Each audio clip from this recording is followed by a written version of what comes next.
دشمن مانا جاتا تھا۔ جنگ بدر کے بعد بھی مسلمانوں نے لگاتار کئی جنگیں لڑی اور لگ بھگ سبھی جنگوں میں حضرت علی نہ صرف شامل ہوئے بلکہ ایک اہم کردار بھی ادا کیا تھا۔ لیکن حضرت علی کو اتہاس میں جس جنگ کی وجہ سے سب سے زیادہ یاد کیا جاتا ہے وہ جنگ ہے جنگ خیبر، کیونکہ اس جنگ میں حضرت علی نے ناممکن کو ممکن بنا دیا تھا اور مسلمانوں کو جیت دلا دی تھی۔ دوستو ہوا یہ کہ عرب کے علاقے یعنی خیبر میں 8 قلعے موجود تھے۔ جب مسلمانوں کی فوج نے اس علاقے پر اٹیک کیا تھا تو ویسے تو لگ بھگ سبھی قلعے ایک ایک کر کے بڑی آسانی کے ساتھ فتح ہو گئے تھے، لیکن قموس نام کا وہ ایک قلعہ کہ جو سب سے زیادہ مضبوط مانا جاتا تھا اور جسے جیتنا بالکل ناممکن سمجھا جاتا تھا وہ فتح نہ ہو سکا تھا۔ بہت زیادہ کوشش کرنے کے باوجود بھی مسلمانوں کی فوج کچھ نہ کر سکی تھی۔ پہلے دن اس قلعے پر حملہ کرنے کے لیے پیغمبر حضرت محمد صلی اللہ تعالی علیہ وسلم نے حضرت ابو بکر صدیق کو فوج کے ساتھ بھیجا تھا، لیکن یہ قلعہ فتح نہ ہو سکا تھا۔ دوسرے دن حضرت عمر رضی اللہ تعالیٰ عنہ نے بھی ایک بڑی فوج کے ساتھ اس قلعے پر زبردست حملہ کیا تھا، لیکن وہ بھی اس قلعے کو جیتنے میں کامیاب نہ ہو سکے تھے، جس کی وجہ سے اب مسلم فوج کی ہمت ٹوٹتی جا رہی تھی۔ لیکن پھر اچانک سے پیغمبر حضرت محمد صلی اللہ تعالی علیہ وسلم نے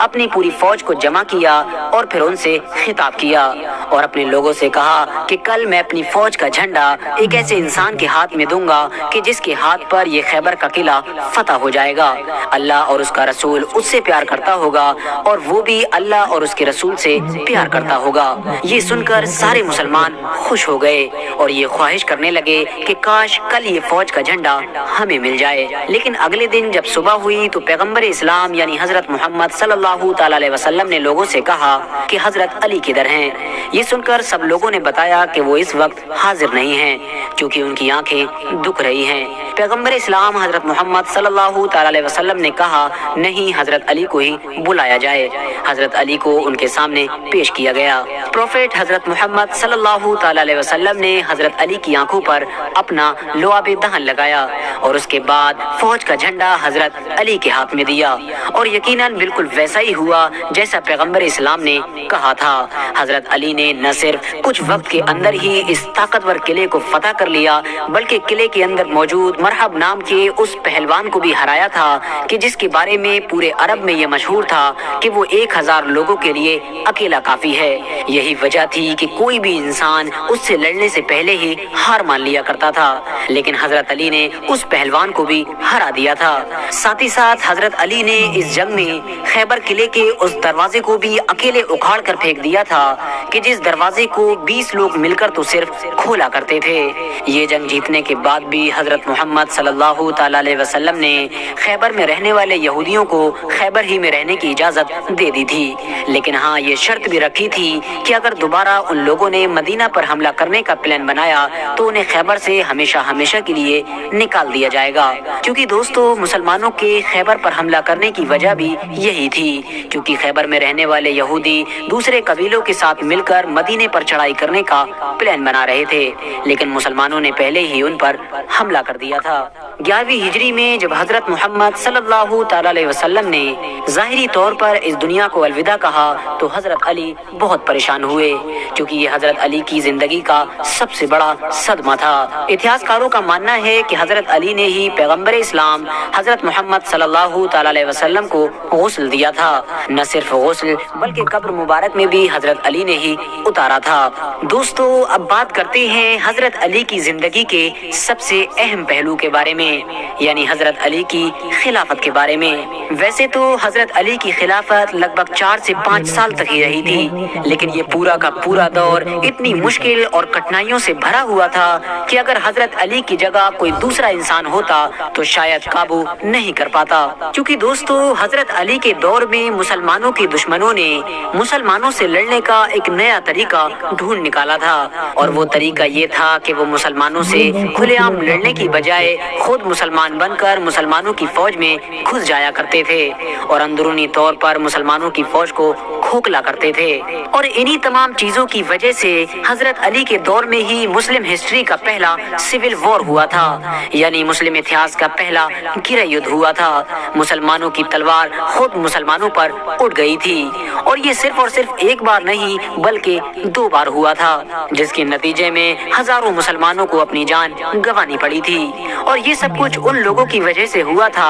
کہ جو اندرونی طور پر تو مسلمان نہیں تھے، لیکن مسلمان بن کر مسلمانوں کی فوج میں بغاوتیں کروایا کرتے تھے۔ تیسرے خلیفہ یعنی حضرت عثمان غنی رضی اللہ تعالیٰ عنہ کی شہادت کی وجہ سے شروع ہونے والے اس سول وار کو ویسے تو صلح کے ذریعے سے ختم کر دیا گیا تھا، لیکن ہسٹوریکلی کہیں نہ کہیں ان بیٹلز میں حضرت علی کا پلہ بھاری تھا۔ لیکن اس کے باوجود بھی حضرت علی نے پہلے ہی یہ اعلان کروا دیا تھا کہ میری فوج کا کوئی بھی انسان دوسری فوج کے مال پر ہاتھ نہیں لگائے گا، جیسا کہ پہلے عام طور پر جنگوں کا اصول ہوا کرتا تھا۔ ساتھ ہی ساتھ حضرت علی نے اپنے سپاہیوں کو یہ حکم بھی دے دیا تھا کہ تم لوگ اس انسان پر تلوار نہیں اٹھاؤ گے کہ جو اپنی تلوار کو نیچے کر لے گا، یعنی جو لڑنے سے انکار کرے گا۔ سول وار ختم ہو جانے کے بعد بھی حضرت علی کو اپنی خلافت کے دور میں چین کی سانس لینا نصیب نہیں ہوا تھا، اور خارجیوں کی طرف سے سازشیں لگاتار بڑھتی ہی جا رہی تھیں۔ ان سازشوں کی آگ اتنی زیادہ تیز ہو گئی تھی کہ آخرکار ایک دن جب حضرت علی فجر کی نماز پڑھنے کے لیے جا رہے تھے تو عبد الرحمن ابن ملجم نام کے ایک خارجی نے حضرت علی کے اوپر حملہ کر دیا۔ یہ حملہ ایک ایسی تلوار کے ذریعے سے کیا گیا تھا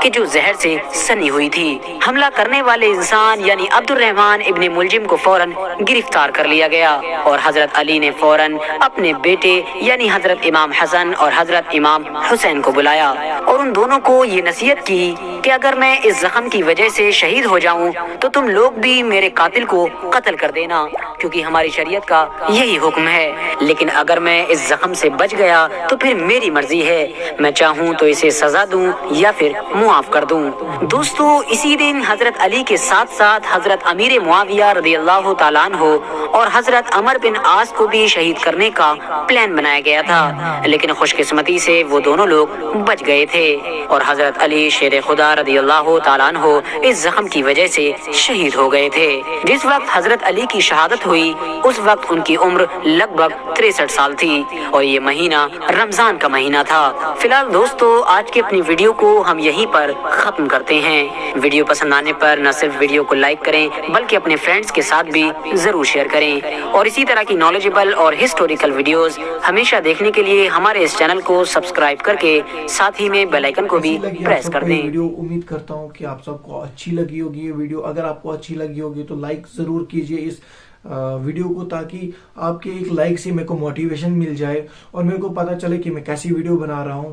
اور دوستو، اپنے دوستوں کے ساتھ اس کو ضرور شیئر کریں اس ویڈیو کو، تاکہ ان لوگوں کو بھی پتہ چلے کہ حضرت علی رضی اللہ تعالیٰ عنہ جو تھے وہ کتنے طاقتور انسان تھے۔